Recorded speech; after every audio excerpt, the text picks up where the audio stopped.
right, so Shen Wei.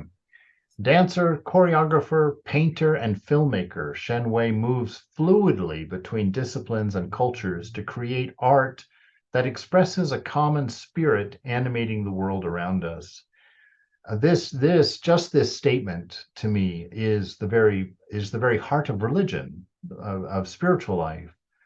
You know that is in fact what the endeavor is in Vedanta, is to find that common spirit animating the world around us, and then to express that, to move into that. So when I this was one of the first sentences in one of the articles I read about him, and I just immediately thought, wow, you've got to be kidding me. I mean, look at the way they're even using the words for him. It's just so impressive to me.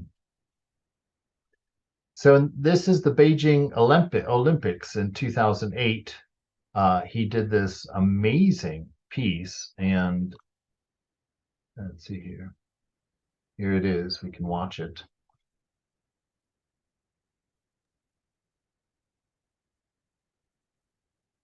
Mhm.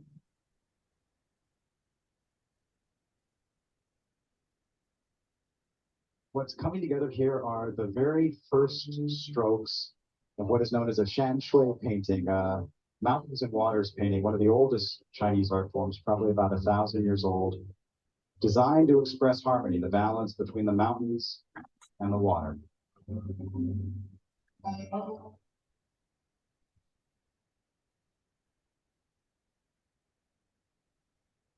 Mhm.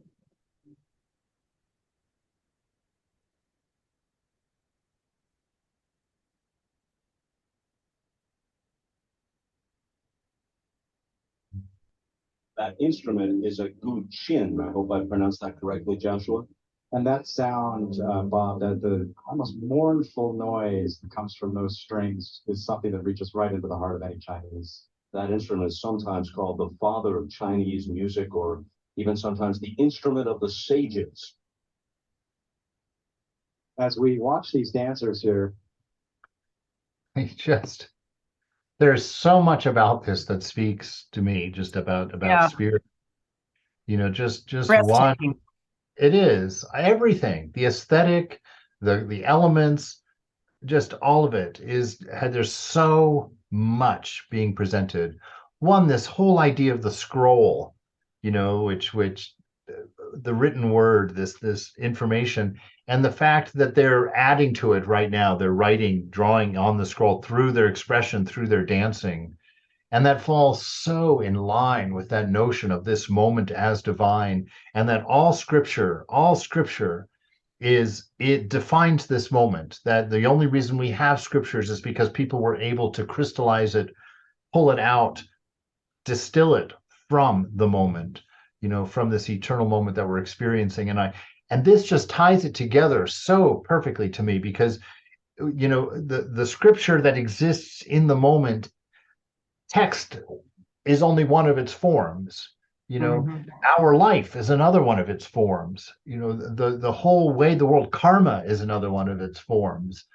Just this whole expression of the divine, and how Eckhart Tolle and Suzuki on Buddhism, and you know, Chiaro from Romania, they all talk about the real goal of life is the pure expression of the divine self that is our nature.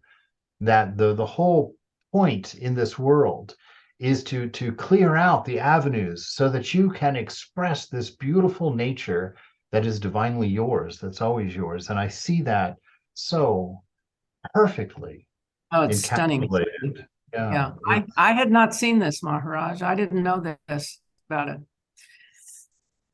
yeah, it's incredible. I mean, it goes on. The whole thing is on YouTube if you want to watch the entire. Yeah, I'll find that. Yeah, I will look for that. Look at the dancers. Look at the Yeah. beautiful. Look at that. I think it's replaying again, but it's short enough. But you know, the beautiful thing too is what's in coming together here are the very first strokes of what is known as a shan shui painting, mountains and waters painting, one of the oldest Chinese art forms, probably about 1,000 years old, designed to express harmony, the balance between the mountains and the water. Yeah, and that beautiful, the mountains and the water, Swami. Yeah, the two opposites, always balancing in their work, and always there's always dragons. Also, dragons are that primordial power, the creative power. But see, I love how their movements are turning into text or writing. They're keeping a record of their Yeah. movements Yeah. as they move and dance. Correctly, Joshua. And that sound, Bob, that the almost mournful noise that comes from those strings is something that reaches right into the heart of any Chinese. Is that it? So there's just such a beauty for it. And here he continues on. He takes it out of the stadium, out of that recording mode, which I thought was so cool. I've seen that before in the art of Yves Klein. He also Mhm. he also put that big white paper out on the floor and painted people's bodies blue, kind of inked them in blue, and then had Mhm. them move on that. And he he was playing with that idea of art or painting as being, because up until the daguerreotype at the turn of the century or the turn of the 1900s, up until that point, painting was primarily a record keeping uh, profession. You'd paint the kings, you'd paint scenes of battles, you'd paint stories, you'd paint religious themes. It was a record keeping. It wasn't just art for art's sake. And after the Mhm. daguerreotype came along in Paris, the very next morning, the headline on the Paris newspaper was "Art is dead." Now there Oh, was no need for painting anymore. Because because there's no wow. need for record keeping. You can film it now. And so that idea of art as record, I see him playing with that here very much in the same spirit of Yves Klein, where, the movements of the dancers is being recorded as painting, as a piece of art to be viewed later. And you see him doing that right there in that opening scene. And Mhm. now he's bringing it off of the canvas and putting it into an art gallery. And so here it's quite lovely here as well. Nowness. Yeah. Oh, that's Yes, the it's wonderful. everything is connected.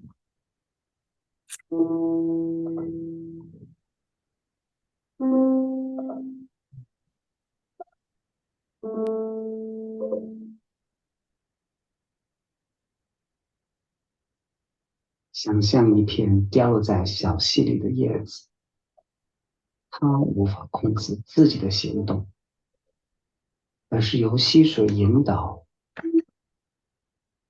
对溪水的动作做出反应，延续着溪水而流动。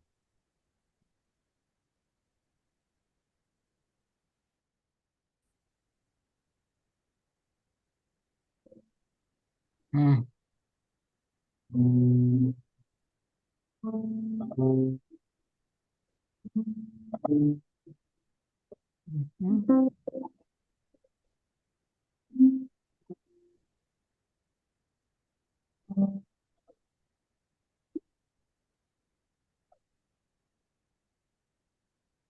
人以维持他们内在及周围的力量对其做出反应，一种联系于内在能量与外在力量之间的体系，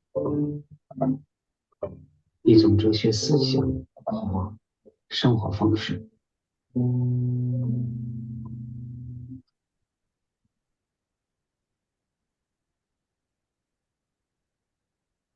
大音希声，大象无形。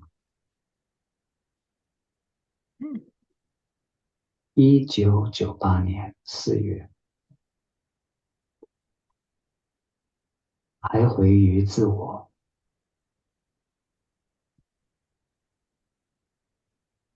孤独，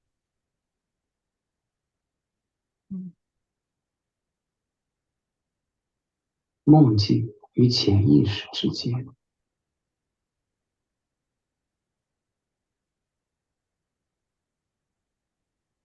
受音乐和舞蹈所驱使，而绘画是对抽象的最初探索。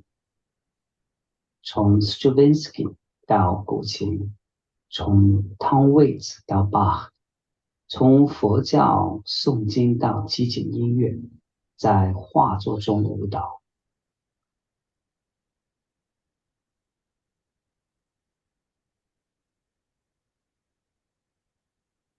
技巧、呼吸、流畅、Mhm. 延伸、惯性力、中心移动、肌肉控制、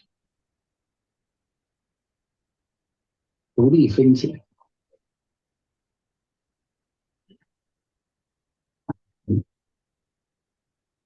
内力、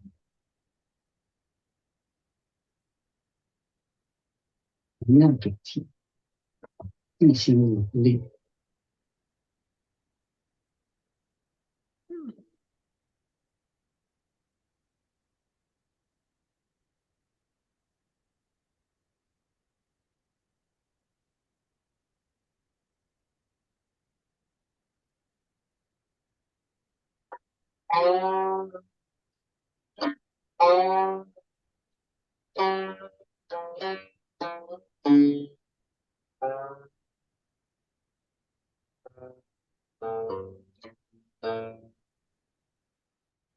失重、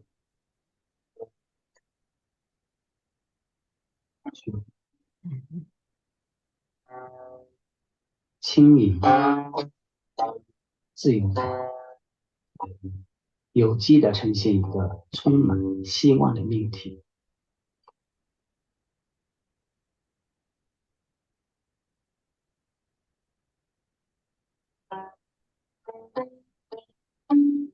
所有事物都是联系在一起的， Mm. 利用时间、空间、质感，创造出有关身体和思维的呈现。类心三水既非抽象也非现实，也不同于超现实的心灵的解观。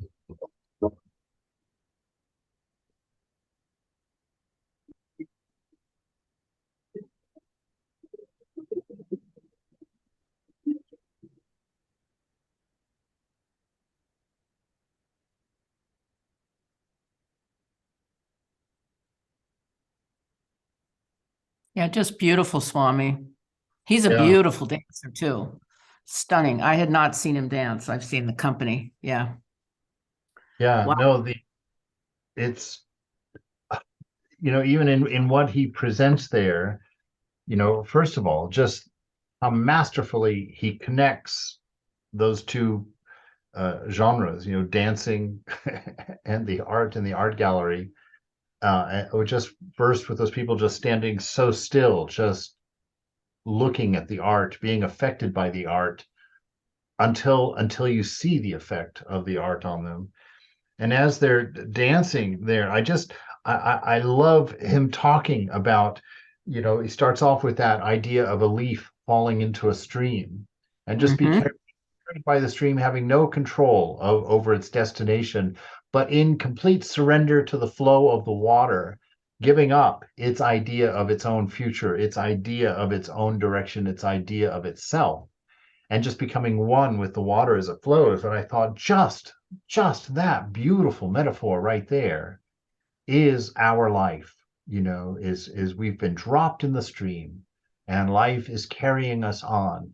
And the whole point of our spiritual practice is exactly that surrender, that exact knowledge that we give up our idea of individual, give up this notion of a self that's separate and apart, and go into that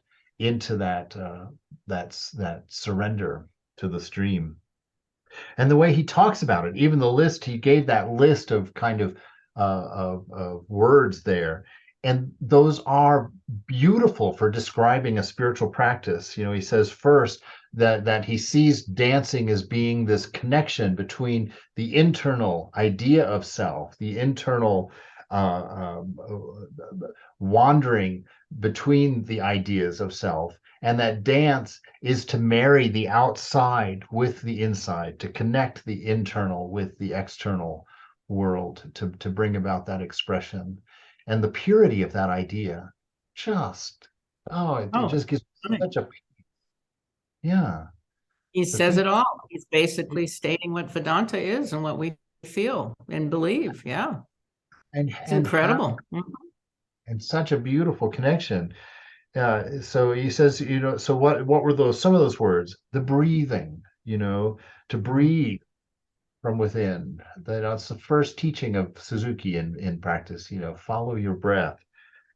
And then this idea of momentum, the momentum of our life, the direction that we're going. That's your samskaras, your karma, that's carrying you, that's pushing you along behind you, your previous decisions.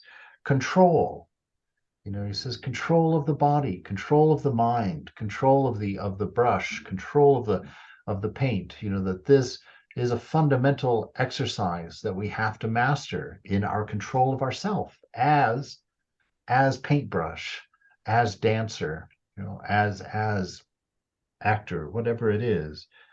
That idea of isolation he talks about, going into that, we just talked about that in one of the classes a week or two ago, this necessity Thakur talks about, Ramakrishna, that we have to take time out to go into isolation in order to identify and be comfortable with and established in this inner identity of divinity, to touch that place that's contented within and unchanging.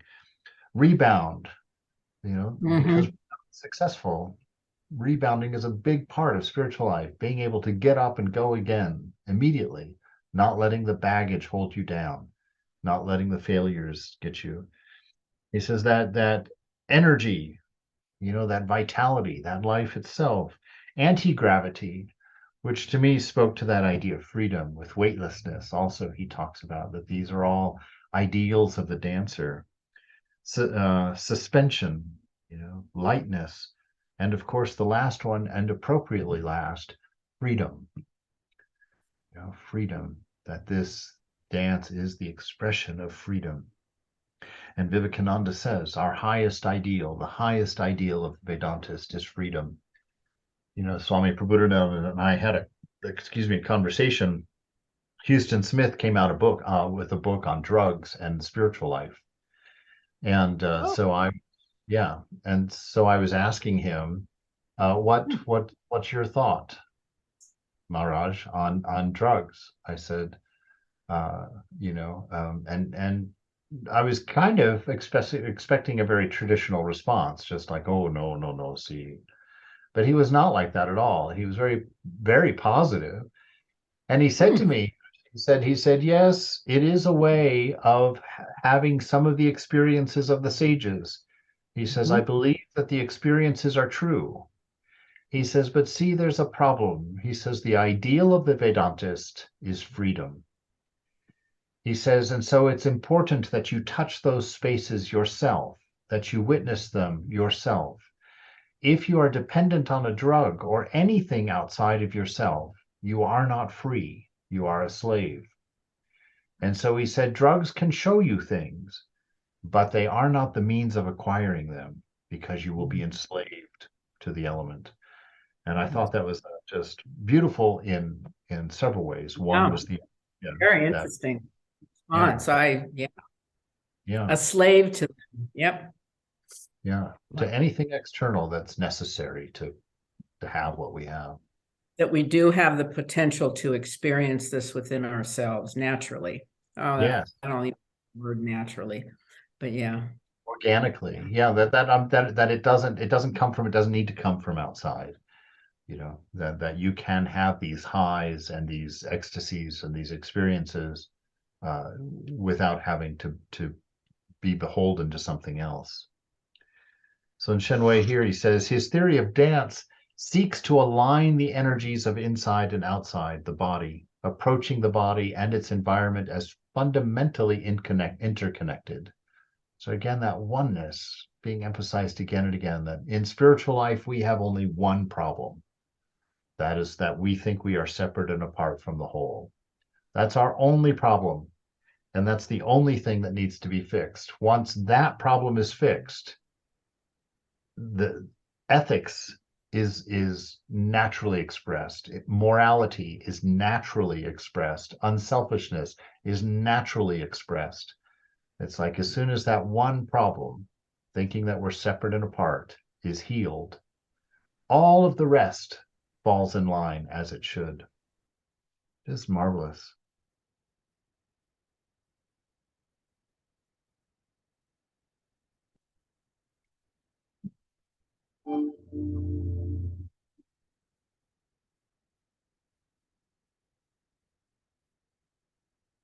What are you noticing as they dance? Yeah, they're interconnected. They don't separate.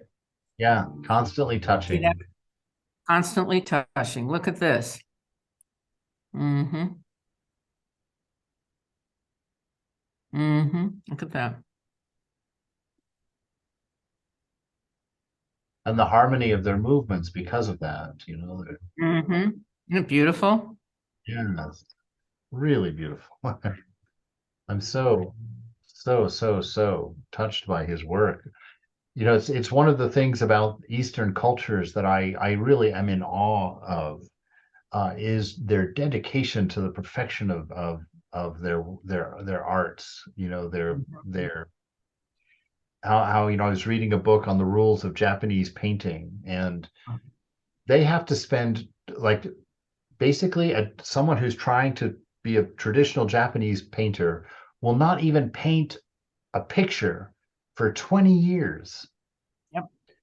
For the Yep. first 20 years, he has to master 5 drawings. I don't remember what they are, but like the carnation, a bamboo, water, mountain, something. There's 5 things.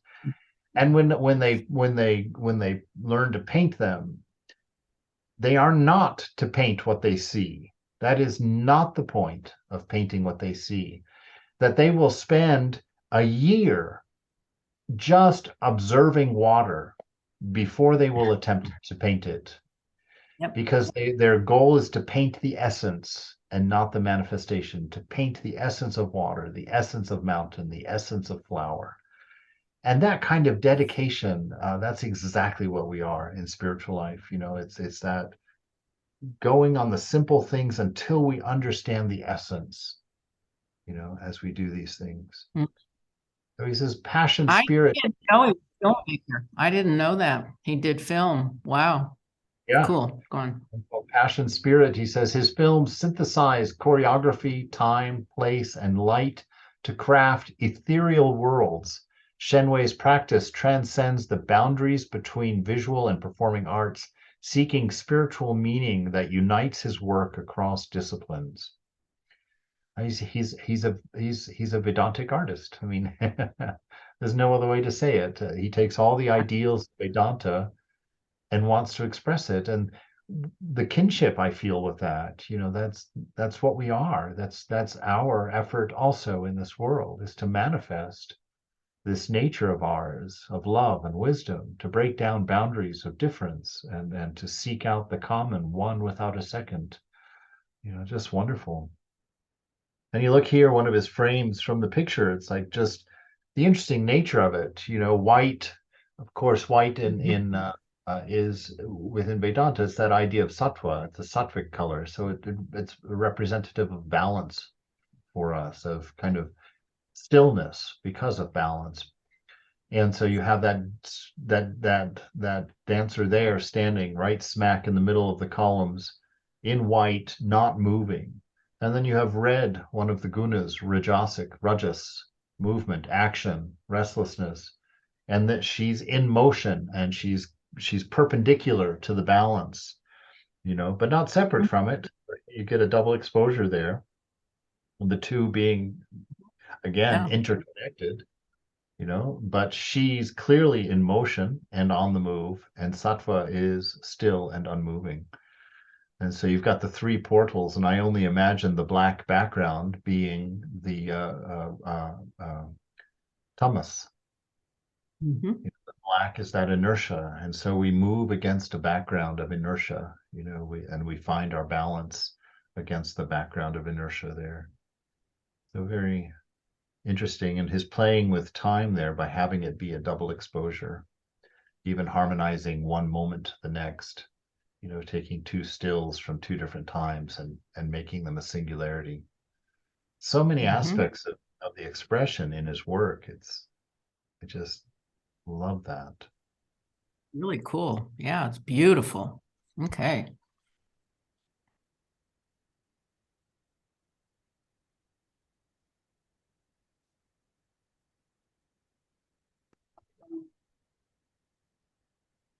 Our company has been trying to develop a new dance technique that's based on what we learned in the past and what we have been discovered in recent years. For connect transfer this piece, for me, the concept is working on how one movement transfer to another movement, which is we're talking about the connections, how one energy goes to another energy without stopping. Also, we're discovering how one dancers connect to another dancers, how they relate to each other to respond to each other's energy, also movement. And also this piece is discovering how movement that between movement and visual arts, how that can be connected. And also dance movement with music and a dance movement with sculpture and architecture. All this concept is basically on the structure of the sculptures, also the architectures that relate to our body joints and the muscles and bones. And special for the first one, will connect transfer is about energy transfer to another art form, one to another movement.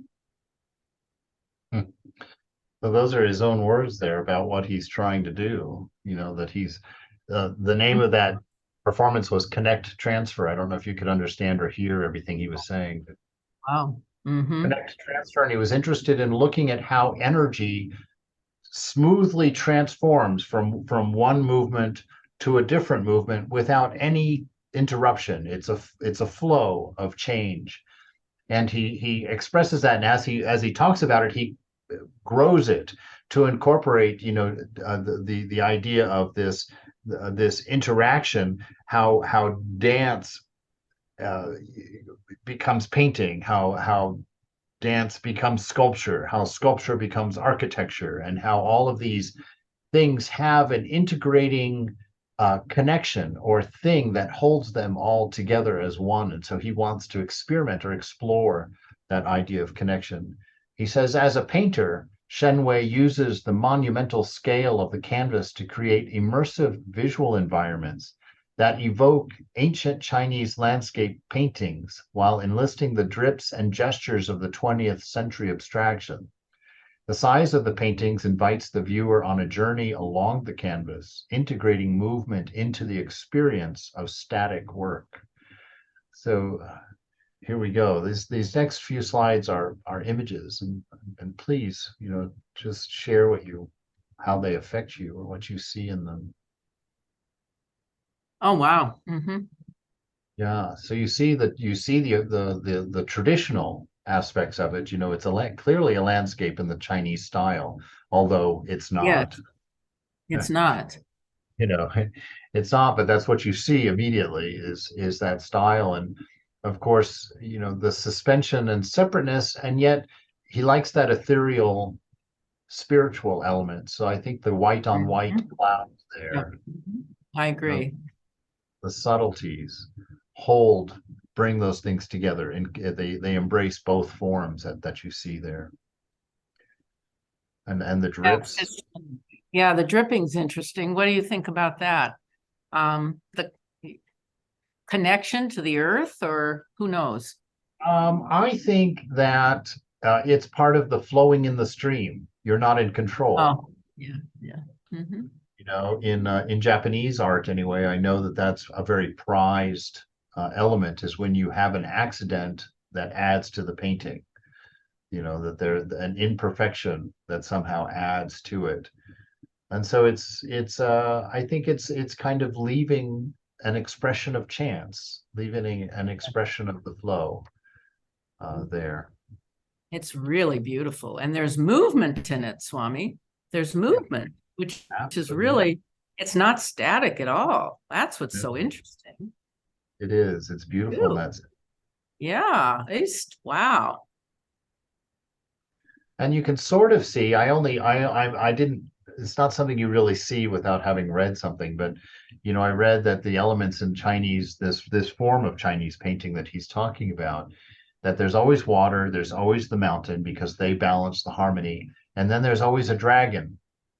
And the dragon is often disguised in the line of the mountaintop or something. It's not always an overt character, but the dragon is always present because the dragon is that primordial energy, Shakti, the expression of God. So you can kind of, if you follow the lines in there, you can see some things reminiscent, especially this brown coming out on the object on the right as you look at it, that dark brown at the left. It's kind of the head, sort of see if you can follow it up. You can just see elements that are reminiscent of dragon. I may just be seeing them. Yeah, this one on the right here, right? And it looks like the mouth is open, Swami. Yeah. Yeah, that's it. Yeah, I saw that too. But his body can look like a dragon.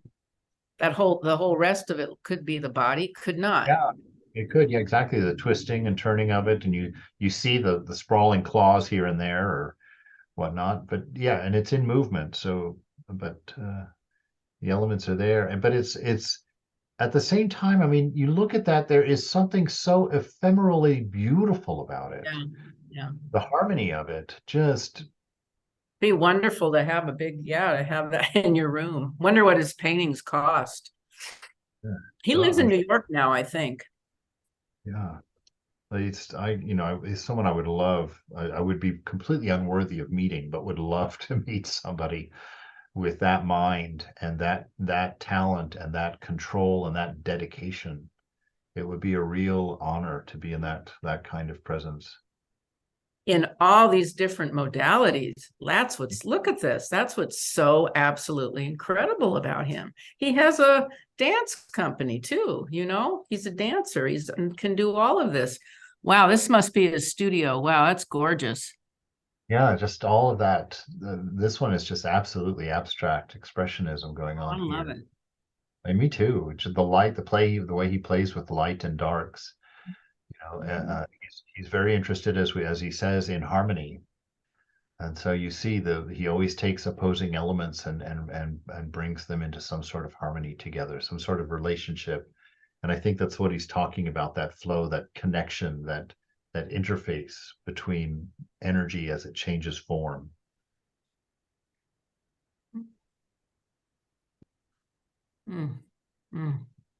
Yep. Yeah, his pictures really embrace. Don't you you feel like you can just walk right into them. What's this called? Does he have a name for this? Oh, I'm sure he does. I don't have it. But I'll make a note. There's water in the middle that comes down, and it almost looks like a dragon up there, but yeah, there's a lot. Boy. Yeah. Extraordinary, Swami. Yeah, that the white always is how he seems to touch the ethereal. It's always interconnecting, hiding, moving. The interesting thing to me is like a Jackson Pollock, which is very different from this, but the abstract expressionism that I'm used to is much flatter. Yeah, exactly. Something about his technique has so much depth to it. You look into it. You don't look at it. Right. That's a striking difference. There's depth to it, tremendous depth and movement, and images. The very tradition, the images. I see the water. I see a pool. There's, it's he is clearly a genius. I am totally blown away, Swami. Yeah. No, I loved his dance, but this is just, it blows my mind. Yeah. That's what we say. It is something. Has Greg seen any of this yet? I don't think so. Look at this, Swami. I just want to go and, oh my gosh. Wow. I just want to walk into that. Don't you? I feel that way about every one of his works. And I think that Vivekananda says the definition of good art is when the mind is raised to an ideal, when it is in relationship with it, when you are presented with it. If it takes your mind higher, that is beautiful art. And I look, just like you say, every one of his pieces, no matter what they are, you want to be a part of it. you want to step into it. You know, it's the way he uses light is so effective. It's so soft. But yeah, there's mountains here, there's water here, there's again the dragon here, there's the harmony, there's just the color on this one is amazing. The warmth of it, the softness Oh of it. yeah, that's why I just want to walk in there. Mm-hmm. Yeah. It's And again, almost like it feels like eternity. I don't know. Maybe that's heaven, Swami. I don't know. Is he a Yeah. Buddhist? Is he a Buddhist, or does he say what he probably doesn't say? he doesn't say, but coming from China and also having the theories that he has, you know, China doesn't really have one religion. It's Taoism, Right. Taoism. Buddhism, and Taoism, Buddhism, and the Shinto, Shinto or Confucianism? Confucianism, maybe. Yes, No, that's Confucianism. Shinto is Japanese. Japanese. You're right. So it's those three, the Confucianism, the Taoism, and the Buddhism. They always considered, even traditionally, the Chinese have thought about those religions being a three-legged stool. So they didn't see them as competing with each other. They saw them as supporting a common center. So they're not an argument. So definitely he's going to have all of those elements in here of Buddhism.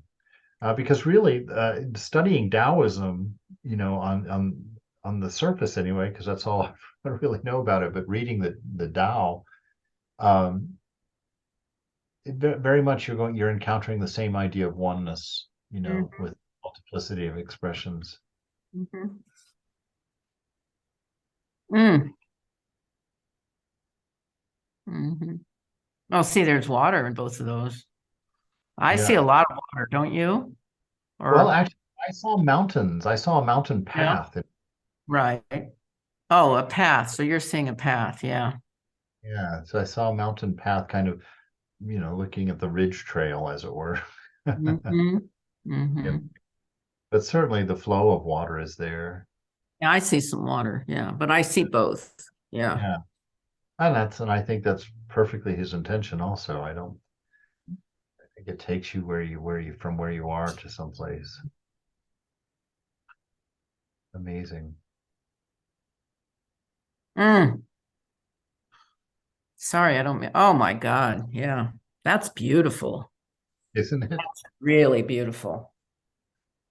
Yeah. Oh yeah, I see a lot, but I'm really drawn to the turquoise and the white in here, and then I go see the other pieces. Boy, that is stunning.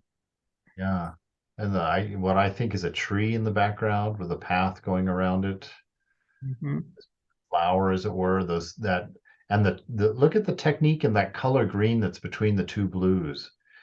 There are 1,000 colors in there. Yeah. Look at Yep. There's something seemingly so simple, but look at what a process is involved in his work. You know, again, the drips are there, his nod to that abstraction. The ethereal, you know, you're not sure.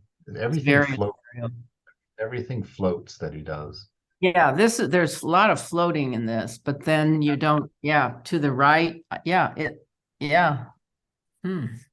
And I think that floating, you know, he uses that when he was talking about dancing, you know, that the anti-gravity, the weightlessness, the freedom.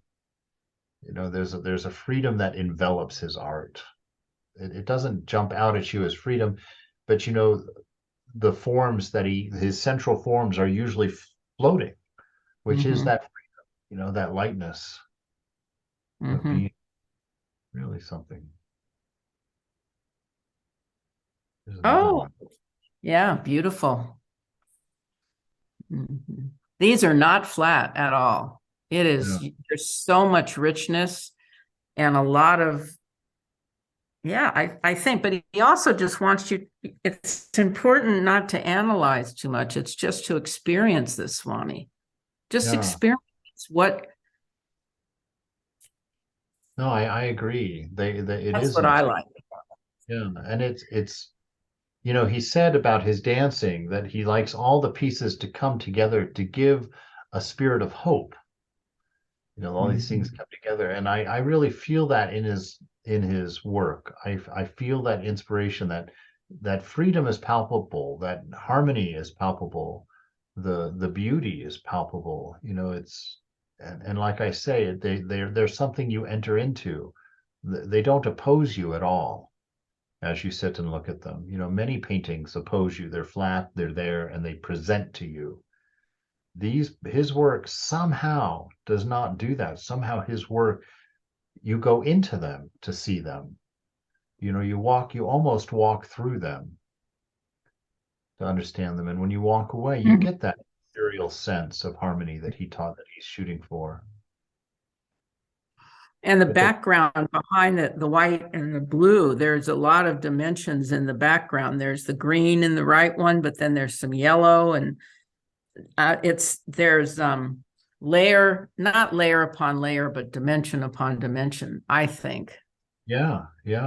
They are not, but yeah, see what I'm saying? I mean, we can, and then you're drawn into, right, it's the background. It's very, very, very, boy, a lot to think about.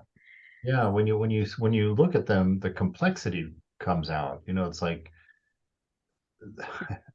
you can just see the hours work that went into just the background before he put the foreground there. You see the layering there, just the depth, even just in that surface.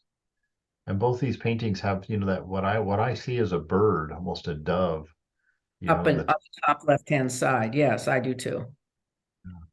I do too. All right, and Chinese opera will step into this world for just a moment. Is this his? Is this his or Chinese? Is this him? It's his. It's him. This is not him, but this is his work, his opera. Yeah. My God, Swami! Oh my Lord! The makeup used in performances is extremely intricate and very, very important. The painted face, along with subtle gestures and movement we've already talked about, can communicate the entire range of emotion and experience of the character being portrayed. Facial painting also displays practical information, such as the character's age, profession, and personality by using different colors. In traditional Chinese opera, each color symbolizes a certain characteristic. For instance, red stands for valor and loyalty. Black is for a rough or a stern or straightforward nature. Yellow can stand for ferocity and rashness. And white stands for cunning and deceitfulness. While gold and silver are used to portray gods and demons. In Beijing opera, there are over 1,000 variations in painted facial patterns, and each is highly specific and symbolic. Well, So he takes that. Now look, this is a snapshot. Oh, it's a painting of the opera, but look at the just. Again, it's this. You see a repetition. Actually, do you recognize those? Oh yeah. Yeah, The lady, the man with the headpieces, yes. Yeah, that were dancing in the gallery. As you see them presented there here. Is a fifth. Yeah. Yeah, there's a. But they're in unison, Swami. I can't explain how, but there's a unison there. He really gets, yeah. It's really, wow.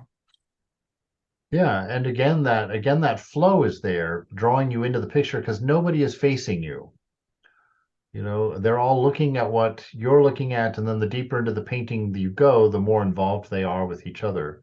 So from the front to the back, there, you know, as you go in, you become a part and you become an actor within this performance. It's just wonderful in there.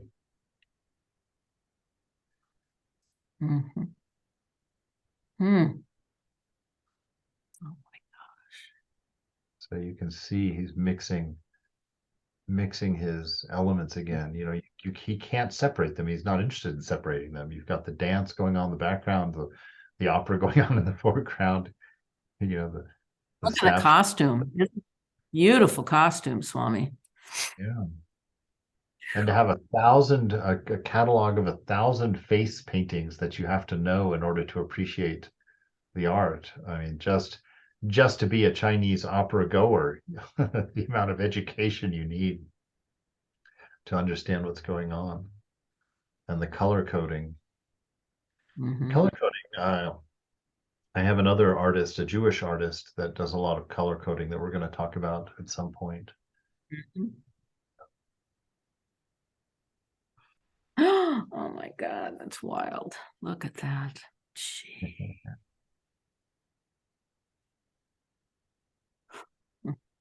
Look at that costume, Swami. Oh my Lord. Beautiful. That's fantastic. And I love the veil there, kind of the